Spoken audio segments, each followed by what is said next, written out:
Okay, folks, gather round, because tonight we're diving deep into the wild world of antitrust.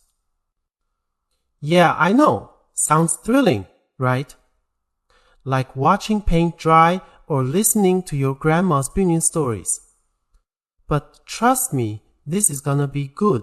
We're talking mind-blowing conclusions, controversial takes, the whole shebang. So buckle up, buttercup. It's gonna be a bumpy ride. If you love this story, then show some love.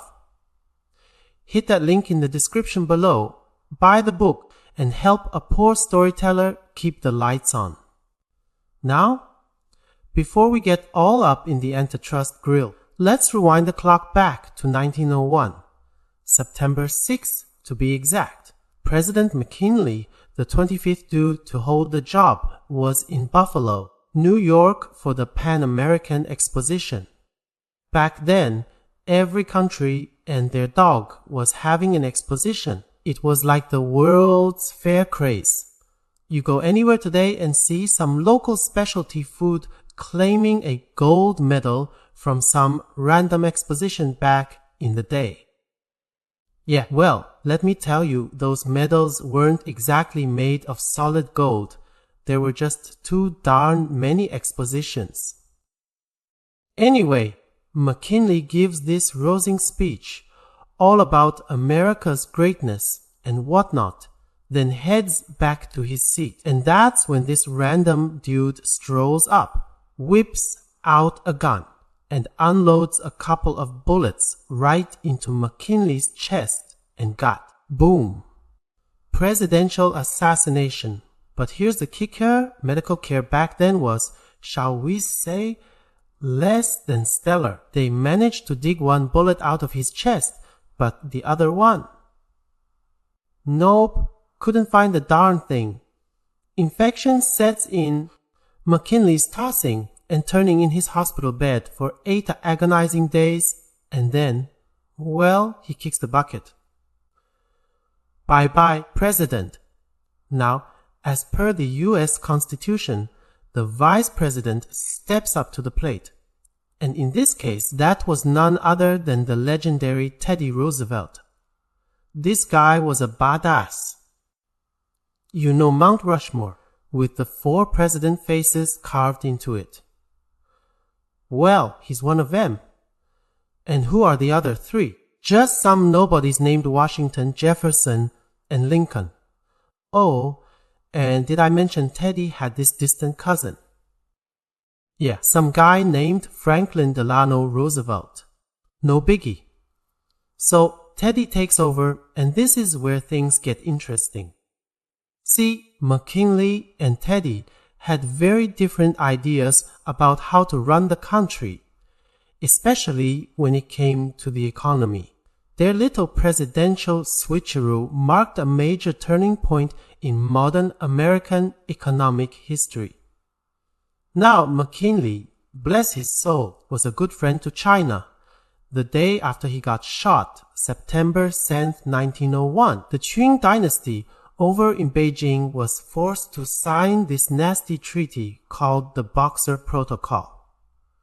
China had to pay reparations, like a silver dollar for every person in the country, 400 million silver dollars. Ouch. But McKinley, he was all like, come on, guys, give China a break. They've suffered enough. Sadly, the other world powers weren't exactly feeling the compassion. McKinley was president for a whopping 5 years. 4 years for his first term, then got re-elected, but only lasted a year before. Well, you know, but those 5 years were a boom time for the American economy. It was like the Roaring '20s, but a couple decades early. They even called it the McKinley prosperity. Catchy, right? See, in 1894, the US had just snagged the top spot in the world GDP rankings, and the very next year, McKinley goes and starts the Spanish-American War. America became an empire, baby. Colonies, territories, the whole 9 yards, all thanks to McKinley.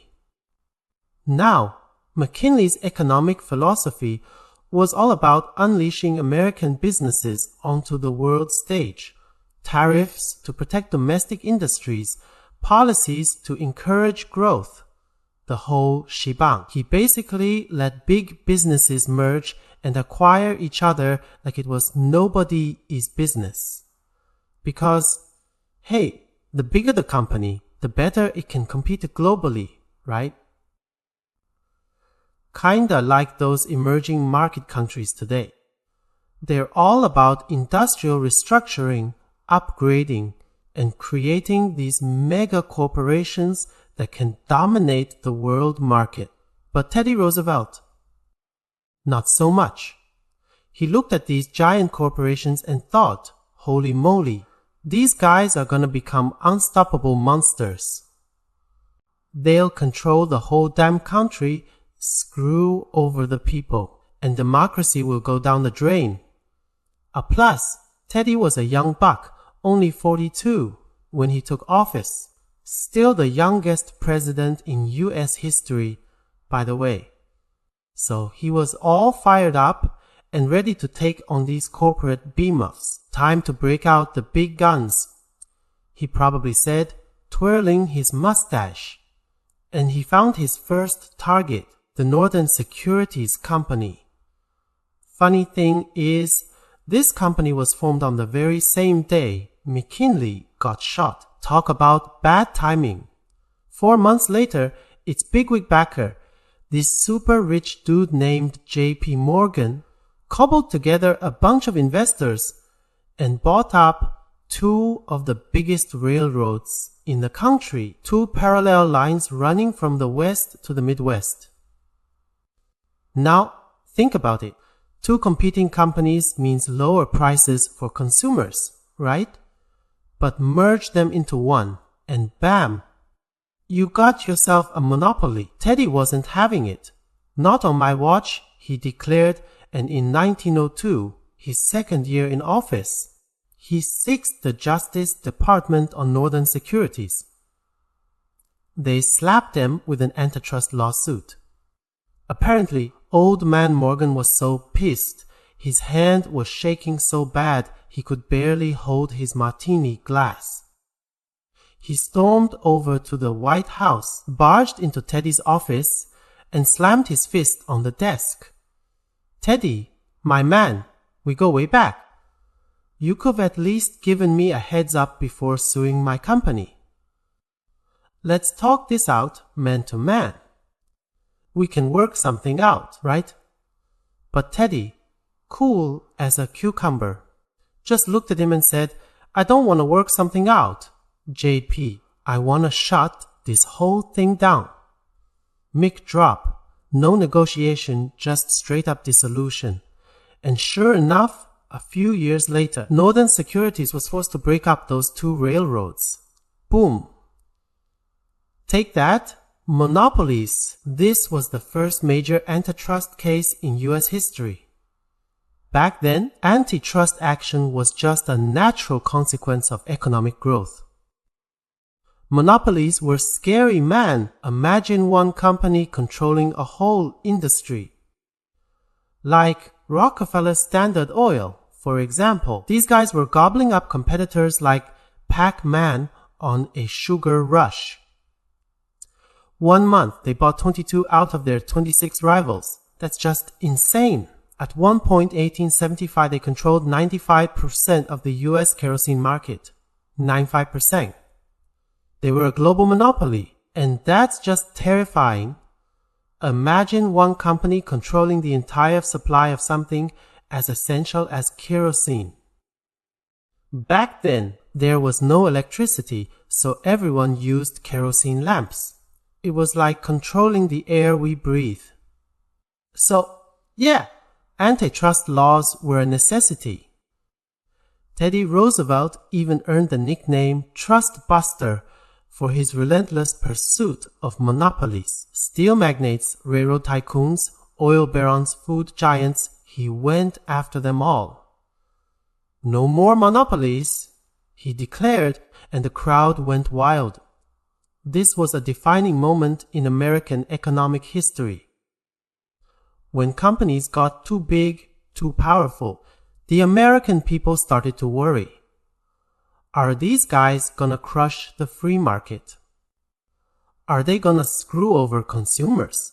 And if the answer was yes, well then it was time to break him up. This philosophy has persisted throughout American history, even to this day. Just look at the recent Apple and Google cases. And it's not just America. Europe's on board too. They even have a saying, what is antitrust law? It's the constitution of the market economy. It's all about keeping those wild, untamed beasts of capitalism in check. Gotta keep them caged up, or they'll wreak havoc on the economy. But even in America, a new perspective emerged. A perspective that might sound kinda crazy at first. One of its most famous proponents was Alan Greenspan, the former Fed chairman. You know, the guy who kinda messed things up with that whole 2008 financial crisis. Yeah, that guy. Anyway, Greenspan once said this whole antitrust thing, it was just a product of 19th century ignorance and fear. Back then, it was understandable. But today, all those antitrust regulations are just a bunch of hogwash. What the heck does that even mean? Well, sure, Greenspan's kinda lost his credibility after that whole 2008 debacle. But the truth is, throughout the 20th century, a growing number of economists and legal scholars in America started questioning the whole antitrust philosophy. At first, I was like, what are these guys talking about? But then I started thinking, how do we even define a monopoly? Like, how much market share is too much? Let's take Microsoft, for example. Back in 1997, the US Justice Department sued them for antitrust violations. Microsoft was like, whoa, hold on. We're not a monopoly. Sure, we dominate the PC operating system market with Windows 95. Everyone and their grandma uses it. But that's just one tiny slice of the entire software market. We only have like 4% of the whole P. How is that a monopoly? So, how do you define the boundaries of a market? Microsoft's argument, as sneaky as it might sound, actually makes some sense. Whether a company is a monopoly or not depends entirely on how you define the market. Say you accuse an airline of being a monopoly. They'll be like, sure, we might dominate the airline industry. But what about the entire transportation sector? Include trains, buses, and ships, and suddenly we're just a small fish in a big pond. Same goes for express companies. Accuse them of a monopoly, and they'll say, but what about the entire logistics industry? Or a coal company? We're just a small part of the whole energy sector. It all comes down to how you draw those lines. Remember that Microsoft case from 1997. Well, 10 years later, the EU decided to sue them again. They realized that under their own definition of the market, Microsoft wasn't a monopoly. So they just changed the definition. They drew a new line. Originally, server software costing under $100,000 was considered part of the server market. Anything above that was considered a mainframe. So they lowered the threshold to $25,000. And voila, Microsoft was suddenly a monopoly again. But here's the problem. How do you justify that change? The EU Commission just arbitrarily lowered the threshold from $100,000 to $25,000. Where's the objectivity? Where's the fairness? There's no clear standard. It's the same in everyday life. Take those karaoke places that also serve food. Are they in the entertainment industry or the food service industry? Who knows?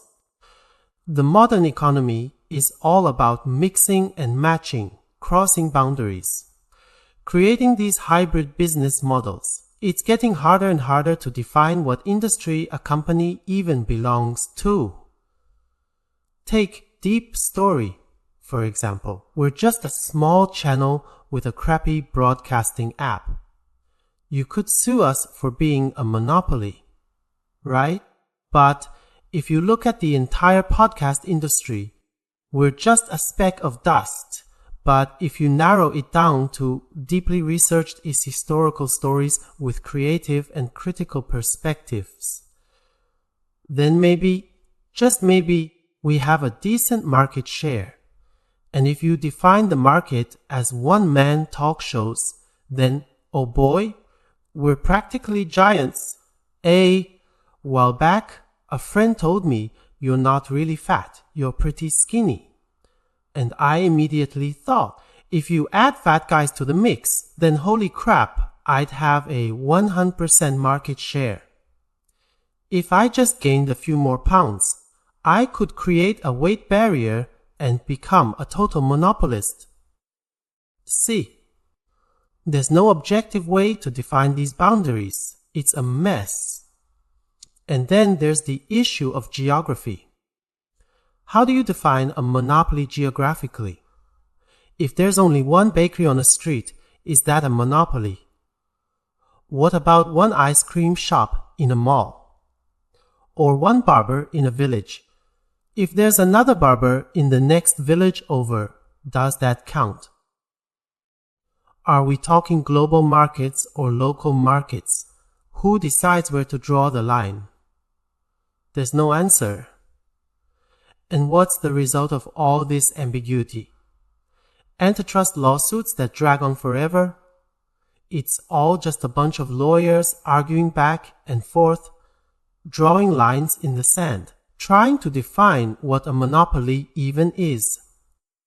There's this famous story about an antitrust lawyer in India. He asks the judge for a few days off because he's getting married.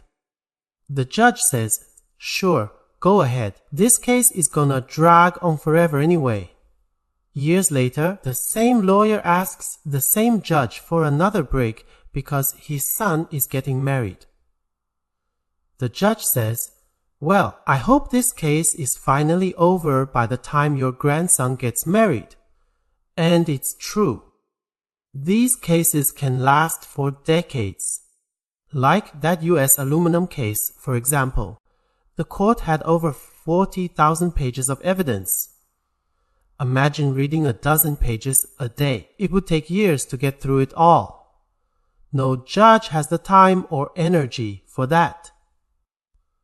And why does it drag on so long? Because nobody can agree on what a monopoly even is. So the whole antitrust thing, it just doesn't hold up logically. For the entire 20th century, the US legal system went back and forth suing companies, then dropping the suits, then arguing in court. And in the end, they were like, wait a minute, are we even playing by the rules? Are there even any rules? So, we've established that the whole antitrust thing is riddled with logical flaws. You can't objectively define the boundaries of a market, whether it's by industry or geography. Now, you might be thinking, come on, that's just lawyer talk. It's all just legal loopholes and technicalities. But here's the thing. If we can't even define what a monopoly is, how can we protect consumers from them? If there's only one seller and I have no choice but to buy from them, they can charge whatever they want. And who loses out in the end? Us, the consumers. So, is this whole antitrust theory just a bunch of baloney? See, even Deep Story was born out of this theory. I used to think monopolies were evil the root of all capitalism's problems. You know, monopoly capitalism leads to imperialism and all that jazz. But now, I'm not so sure. Let's break it down and see if our gut feelings match reality. The first assumption of antitrust theory is that monopolies always raise prices. Sounds logical, right? But here's the thing, there's no evidence to support it. In fact, history shows us the exact opposite. Monopolies often lower prices. It's crazy, I know. Let me give you a couple of examples. First, there's US aluminum. Remember those guys, the ones who got busted for being a monopoly? Well, in 1887, they were selling aluminum for $5 a pound. 50 years later, in 1937, when they were sued, the price had dropped to 22 cents a pound. That's like a 20-fold decrease. How do you explain that? A second, there's Rockefeller Standard Oil. In 1880, they controlled 95% of the US kerosene market. Kerosene, an essential commodity. But in the decade that followed, they lowered the price from $1 per gallon to 10 cents per gallon. 10 cents! How is that possible? They had no competition, yet they kept lowering prices. Okay, enough with the ancient history. Let's talk about something more recent. Intel. Everyone knows Intel, right? The chip-making giant. They used to dominate the market. Now, with mobile and AI chips, they're facing some stiff competition. But back in the PC era, they were the undisputed king. They had this little competitor called AMD, but they were like ants compared to Intel. Intel was a monopoly, plain and simple. But here's the thing, everyone in the IT world knows about Moore's Law. Every 18 months, the processing power of chips doubles. This law was coined by one of Intel's founders, and they've been following it religiously. Every 18 months, they release a new chip that's twice as fast as the previous one. And it's been going on for decades. There's even this thing called the Price-Moore's Law, which states that not only does processing power double every so often, but the price also halves. Look at Intel's history. They've been following this trend for years. Their monopoly status didn't stop them from innovating, from lowering prices, from bending over backwards to please consumers. So, how do you explain that? Did capitalists suddenly grow a conscience? Since when do capitalists care about anything but profit? Well, the truth is they don't. Capital is inherently greedy, so why do monopolies sometimes act against their own self-interest and actually benefit consumers? It's actually not that hard to understand. Let me give you an example. Imagine you're the only barber in a small village. Your family has been the village barber for generations. You have a monopoly, right? No outside competition. You could charge whatever you want. But would you really raise your prices to the point where the villagers can't afford a haircut? Of course not. If you do that, people will just stop getting haircuts. They'll go longer between cuts, or maybe even grow their hair out and braid it. Plus, if you raise your prices too high, you'll attract competition. Some wandering barber will hear about your exorbitant fees and set up shop in the village, undercutting your prices. Boom! Competition. So, competition isn't just about actual rivals in the market. It's also about potential competition. The biggest fear of any industry leader, any monopolist, isn't the competition they can see. It's the competition they can't see. The competition lurking in the shadows, waiting to strike. Like a horror movie, but with startups instead of ghosts. Like OpenAI before November 2022. These tech giants have no idea who might disrupt their market share tomorrow. So they keep their prices low and their quality high, hoping to deter any potential rivals. It's like building a giant wall around your castle. The higher the wall, the safer you feel. It's all about protecting their turf. So the next time you enjoy low prices and amazing products from a monopoly, remember that it's not because they're generous. It's because they're scared. They're scared of the competition they can't see, the competition that might be brewing in some garage or dorm room right now. Now, there's another argument that antitrust folks love to throw around. They say monopolies are sneaky. They pretend to be consumer-friendly, offering super low prices to drive all their competitors out of business. And once they've achieved total domination, bam! They jack up the prices and laugh all the way to the bank. Monopolies are evil. They cry. But let's be real, does this actually happen? Let me tell you a story. Back in the early 20th century, Dow Chemical, the company that brought you those lovely plastic wrap and Ziploc bags, developed this new technology for producing antimony. You know, that element on the periodic table. Yeah, that one. Anyway, this new tech drastically reduced the production cost of antimony down to like 36 cents a pound. Now, they had this competitor in Germany, a cartel backed by the German government. These guys were also producing antimony, but their costs were higher, like 44 cents a pound. So, the German cartel goes to Dow Chemical and says, "Hey, let's play nice. You stay on your side of the Atlantic, we stay on ours, and nobody gets hurt." But Dow was like, "Nah, we're gonna sell wherever we want."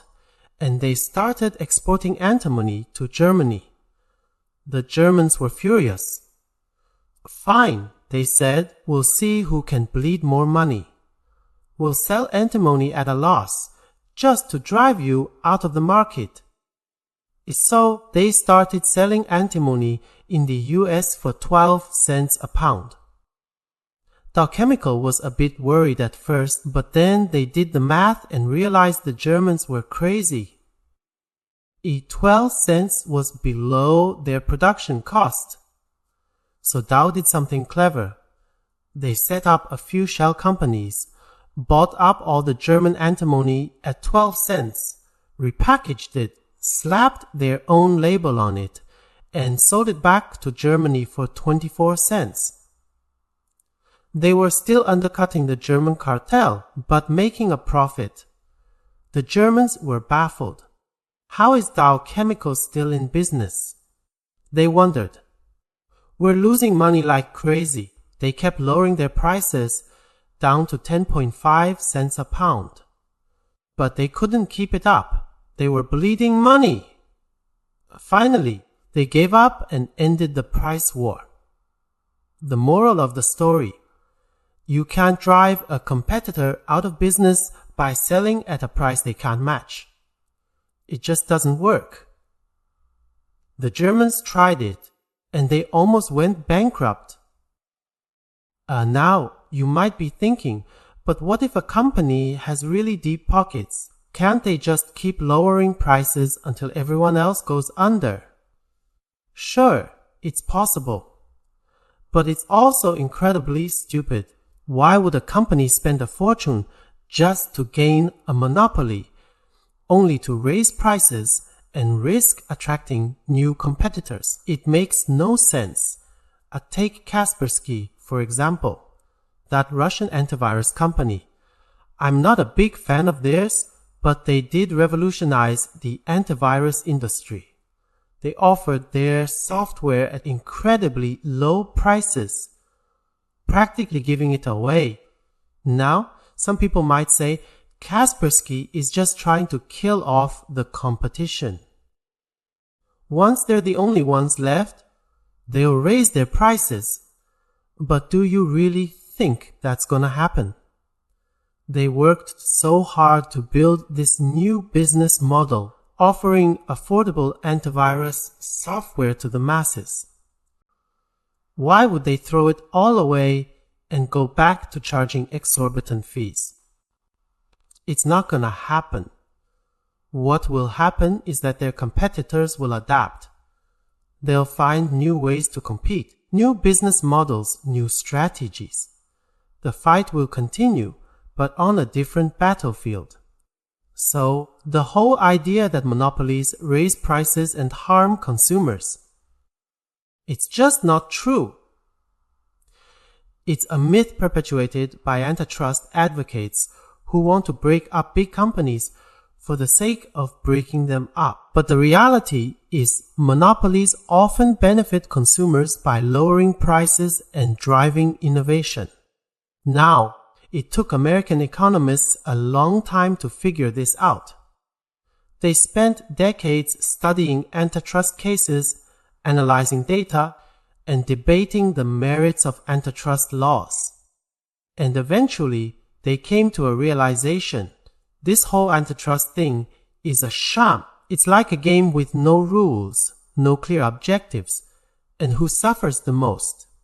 Businesses. These economists, they weren't just armchair academics either. They were actively involved in educating the legal community about the flaws of antitrust thinking. They gave lectures to judges, wrote articles, and testified in court. Guys like Hayek, Coase, Buchanan, Friedman, all these big names in economics. They spent decades trying to convince the legal system that antitrust was a bad idea. There's this funny story about Milton Friedman, the Nobel Prize winning economist. He was in Sweden to receive his prize, and there was a fancy banquet that night. But Friedman was like, "Nah, I'm good. I gotta get back to the States. I have a lecture to give to a bunch of judges." That's dedication. So, after the decades of education, many judges started to see the light. One judge even said, "Why didn't anyone tell me this before? But I would have understood it much sooner." And it's true. The 1990 Microsoft case was a turning point. The US legal community, after years of econ lessons, started to lose faith in the antitrust dogma. But not all judges were on board.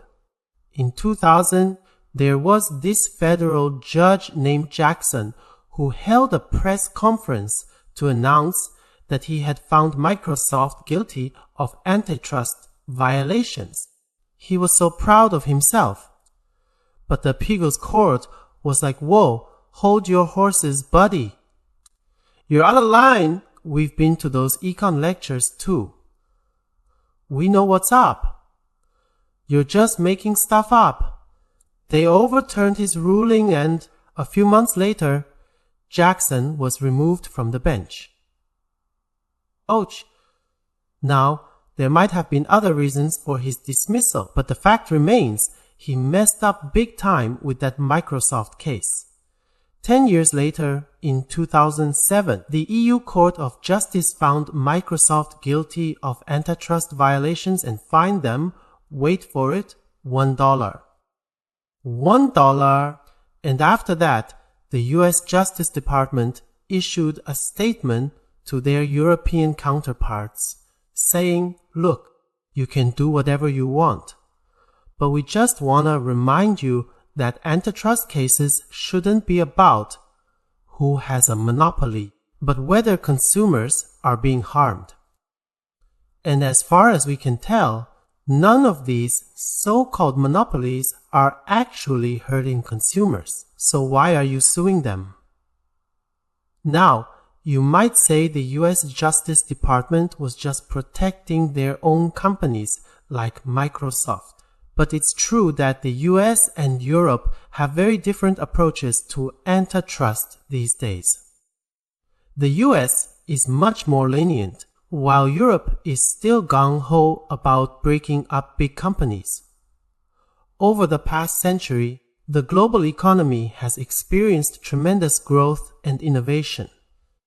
And at the same time, economics has evolved. There are some economists who have witnessed this whole transformation firsthand. Like Ronald Coase, for example, he lived to be 103 years old. He saw it all. And he once said, "This whole antitrust thing is ridiculous. It makes it impossible for businesses to operate in a free market."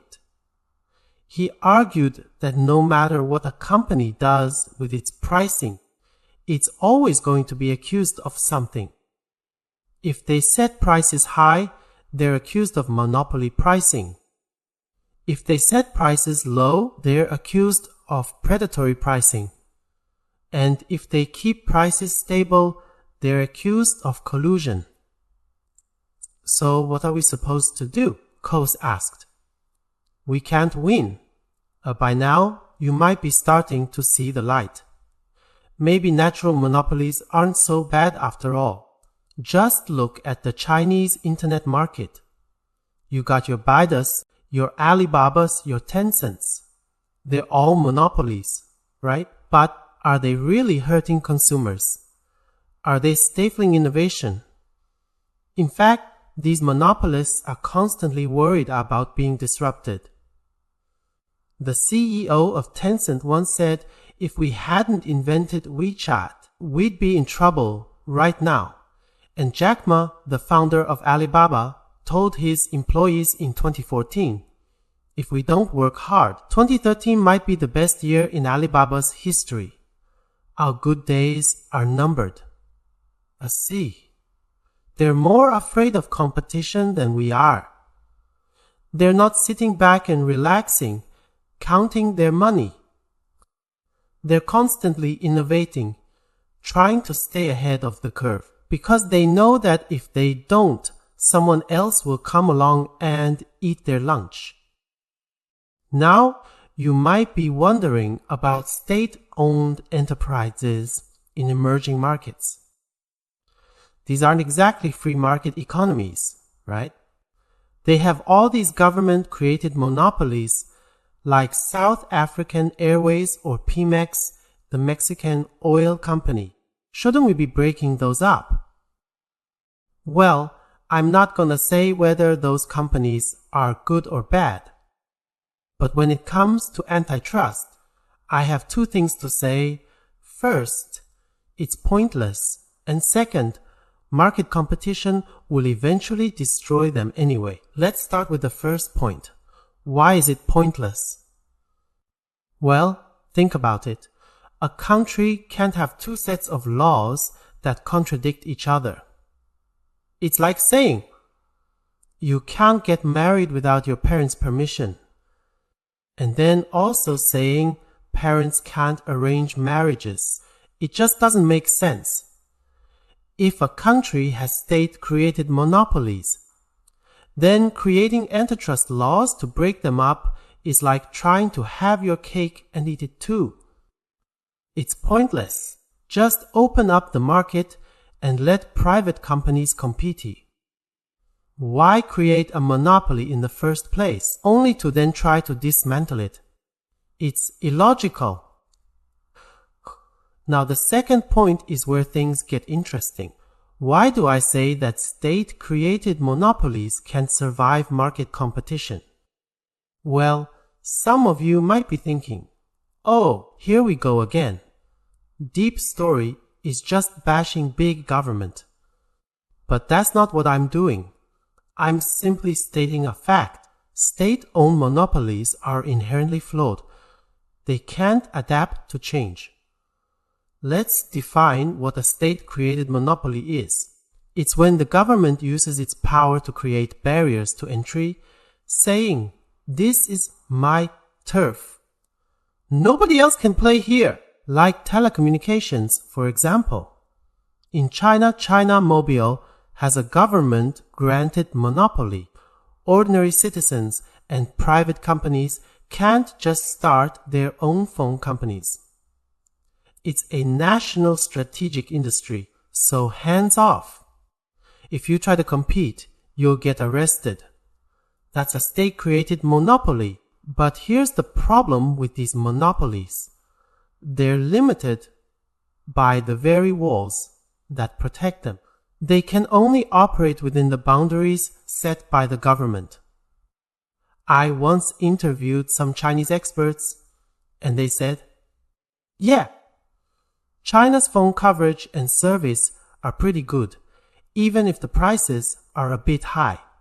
But then they also said, we spent years fighting China Unicom, thinking they were our biggest competitor, but we never imagined our real enemy would be Tencent's WeChat.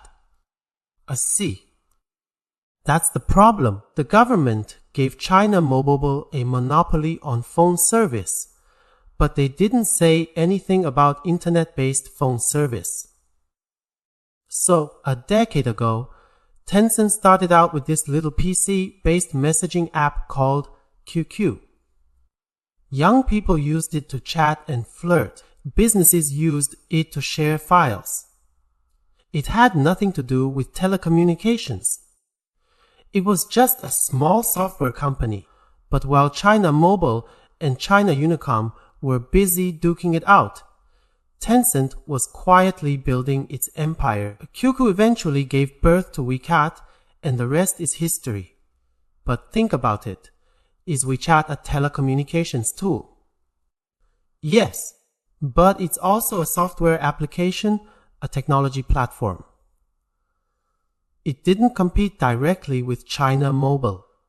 It was a disruptive innovation that came out of nowhere and eventually grew into a giant. By the time China Mobile realized what was happening, it was too late.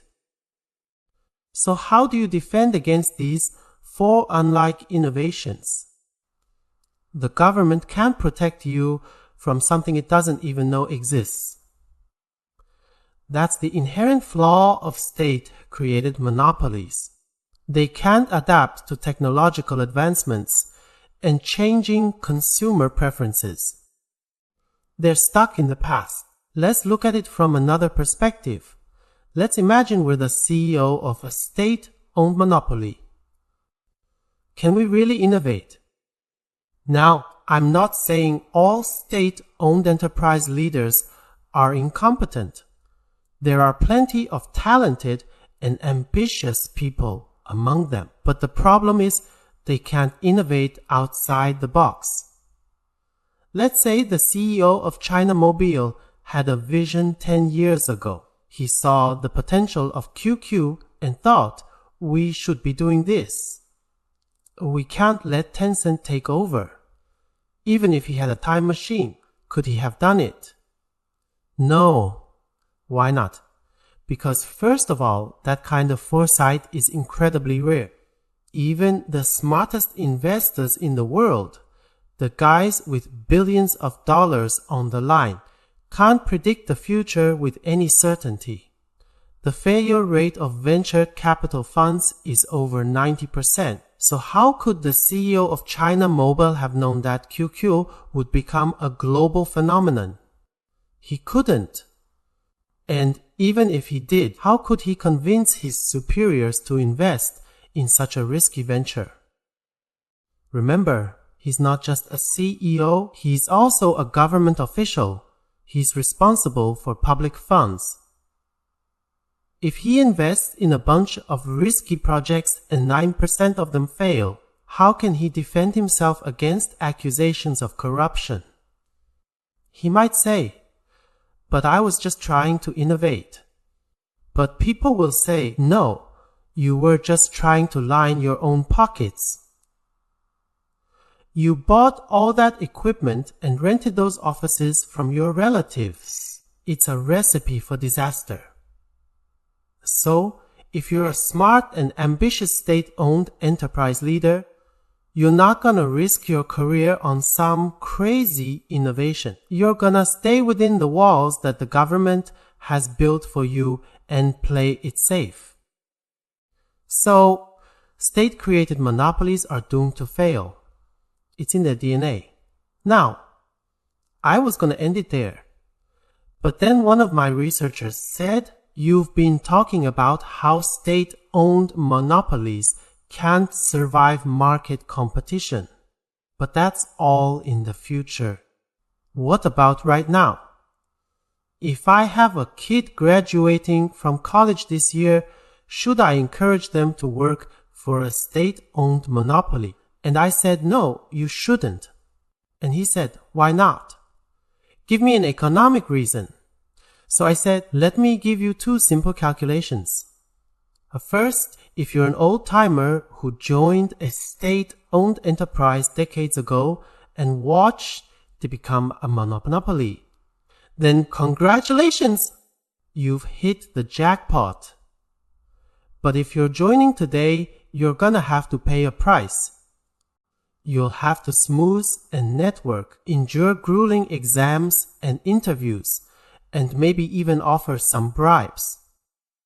Now, things are getting better these days, but there are still costs involved. And once you're in, how long will it take you to recoup those costs? I'll tell you, if you follow the laws of market competition, your average return on investment, after factoring in all those costs, will be roughly the same as someone who joined a private company. That's the first calculation. Second, think about this. If the free market eventually forces these monopolies to open up and allow private competition, who will be the most resistant to change? The people who just joined these companies. They pay the price to get in. They haven't recouped their costs yet. They don't want to see their privileges and benefits disappear. So these young people who just entered the workforce will become the staunchest defenders of the status quo. And that's not even the worst part. The worst part is that any progress in society will become a threat to their careers. How's that for a bleak outlook? So, if you do the math, do you really want to spend all that time and money trying to get into a state-owned enterprise? I don't think so. Today, I've talked a lot about economics, but ultimately, I want to make one simple point. Humanity is rapidly shifting from a static worldview to a dynamic worldview. Back in the 19th century, when Americans were all about antitrust, it made sense. They had just emerged from an agrarian society where resources were scarce. If you monopolized the food supply, people would starve. So, antitrust was a moral imperative in a static society with limited resources. But over the past century, the free market has unleashed its power. Society is constantly in flux. Boundaries are blurring, and innovation is happening at an unprecedented pace. The world has become dynamic. And if you're still clinging to that old static worldview, whether you love it or hate it, you're missing out. You're not part of the new dynamic society. And that's a recipe for a sad and unfulfilling life. So, embrace the change, folks. Embrace the chaos. Embrace the dynamism. Because that's where the future lies. And that's where you'll find true fulfillment. Again, if you love this story, then show some love. Hit that link in the description below, buy the book, and help a poor storyteller keep the lights on.